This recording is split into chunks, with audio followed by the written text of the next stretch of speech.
we are back with another TBR video. I cannot believe it's been a month.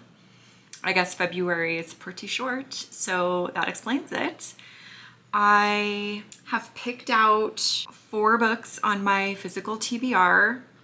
I do have a couple through my Libby app as well that I would like to get to, and an incoming book of the month book that I would maybe want to get to. Is that realistic? Probably not, but goals. I really enjoyed my February TBR and almost got through all of it. You will see one carryover that I am in the middle of. So let's take a little closer look at these books. I will probably create a priority pile, a maybe pile. We'll see. I'll probably take a look at the synopsis as well as reviews and if there's any popular quotes. Okay, so let's get into it. I feel like the lighting might be bad. Hopefully not. Okay, so the first book that I would like to finish in the month of March, because it is March 1st today. I guess I should say that. It is already March 1st. And this one I had on my February TBR. I started it this past week and I made it a little past halfway. I am enjoying it so far, but I did come off another book that I absolutely loved. My first 5-star of the year. I can't wait to talk about it in my upcoming wrap up, which I do plan to film probably tomorrow. It probably took away my enjoyment just a little bit with this one so far. And in case you didn't see my February TBR video, I'll just quickly say the first part of the synopsis. Multiverse travel is finally possible, but there's just one catch. No one can visit a world where their counterpart is still alive. Enter Kara, whose parallel selves happen to be exceptionally good at dying from disease, turf wars, or vendettas they couldn't outrun.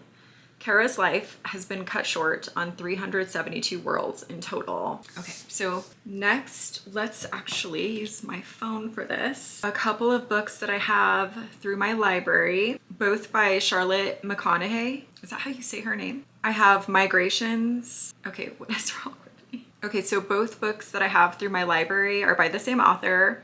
That is Charlotte McConaughey, and hopefully that's how you pronounce her name.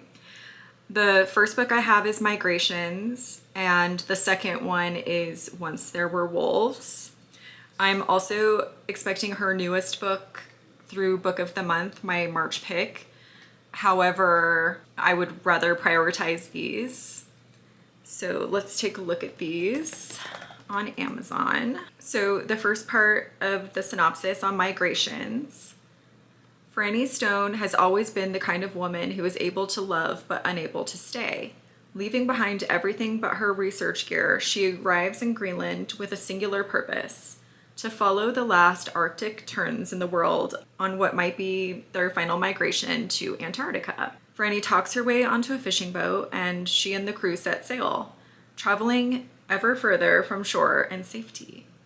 And I'm not going to read the whole synopsis, just kind of giving us a little taste of what the book is about. Popular highlight: a life's impact can be measured by what it gives and what it leaves behind, but it can also be measured by what it steals from the world. Another one: it isn't fair to be the kind of creature who is able to love but unable to stay. This one was published, I thought it was published in 2020. Oh, that's because this is the paperback. It's saying 2021. So yeah, I think this one was published in 2020, making it older than Once There Were Wolves, but let's go ahead and take a peek at that one. Okay, yes, so this one did come out afterwards. Looks like a year later. And that synopsis starts with Inti Flynn, I'm probably not pronouncing that right, arrives in Scotland with her twin sister Aggie to lead a team of biologists tasked with reintroducing 14 gray wolves into the remote highlands. She hopes to heal not only the dying landscape, but Aggie too, unmade by the terrible secrets that drove the sisters out of Alaska. Inti is not the woman she once was either, changed by the harm she's witnessed inflicted by humans on both the wild and each other. Okay, so both of these synopses are giving me Anne Patchett vibes. What book was it? State of Wonder, which I really did enjoy. And I do like these types of fiction books. I think if I were to pick one, I would probably go in publication order and start with Migrations. So that'll be a definite, or okay, let's be real here, priority. Nothing is definite when it comes to my reading since I am very much a mood reader. Okay, so Migrations is definitely a priority. Once There Were Wolves, I'm gonna have as like a maybe. All right, that'll be a Kindle read. Okay, so the next one that I picked up on my physical TBR I've had for some time, and that is Frankenstein in Baghdad.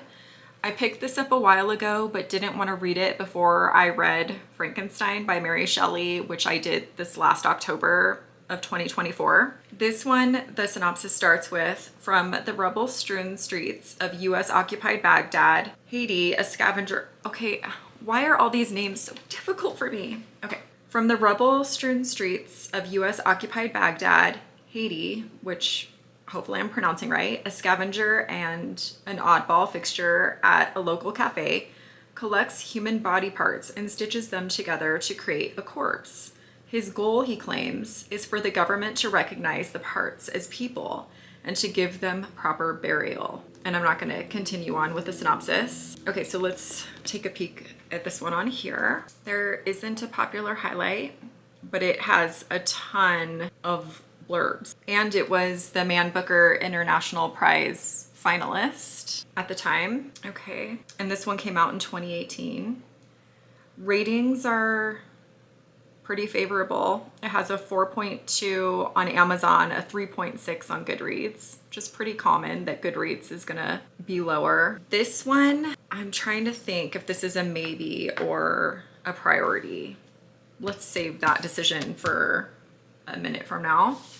Okay, so this book I picked up recently, and that is Isola. I was hoping to squeeze this one in February, but didn't have time. The beginning of that synopsis: heir to a fortune, Marguerite is destined for a life of prosperity and gentility.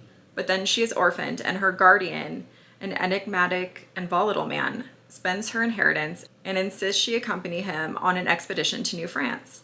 Isolated and afraid, Marguerite befriends her guardian servant, and the two develop an intense attraction. But when their relationship is discovered, they are brutally punished and abandoned on a small island with no hope for rescue. This one sounds very good to me. Like, I'm very much in the mood for a read like this. It has a 4.4 on Amazon and a 4.2 on Goodreads.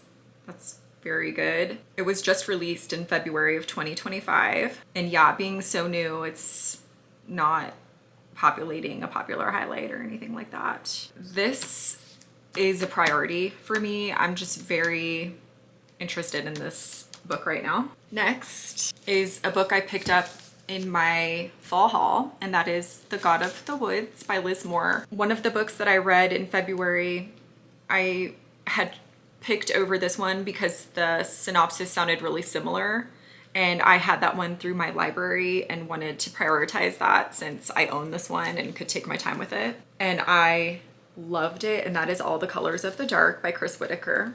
Can't wait to talk more about that in my upcoming wrap-up. So this one, the synopsis starts with, early morning, August 1975. A camp counselor discovers an empty bunk. Its occupant, Barbara Van Laar, has gone missing. Barbara isn't just any 13-year-old. She's the daughter of the family that owns the summer camp and employs most of the region's residents. And this isn't the first time a Van Laar child has disappeared.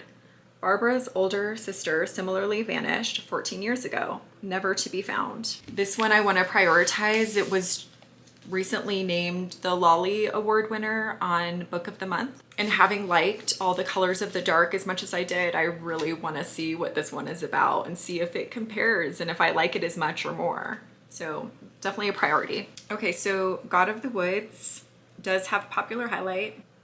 Rich people, thought Judy.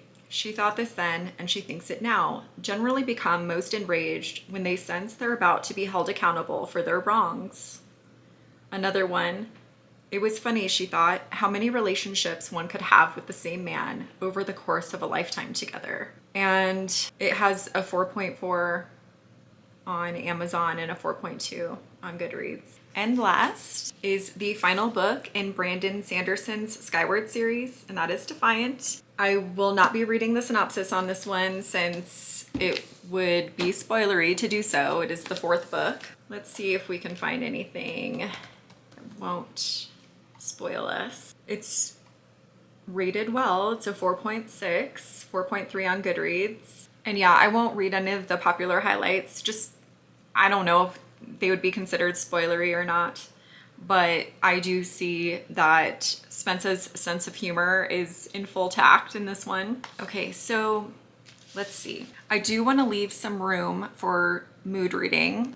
And I think I can do that if I prioritize only 4 or 5 of these books. I'm gonna make 5 a priority. Defiant, The God of the Woods, Isola, Migrations, and the rest of The Space Between Worlds. And then I will maybe get to Frankenstein in Baghdad and Once There Were Wolves. I feel like this is definitely going to be a great reading month. I am very excited to get to all of these books. Please let me know what you're reading, if you've read any of these. Should I prioritize some of the ones that I have in my maybe pile?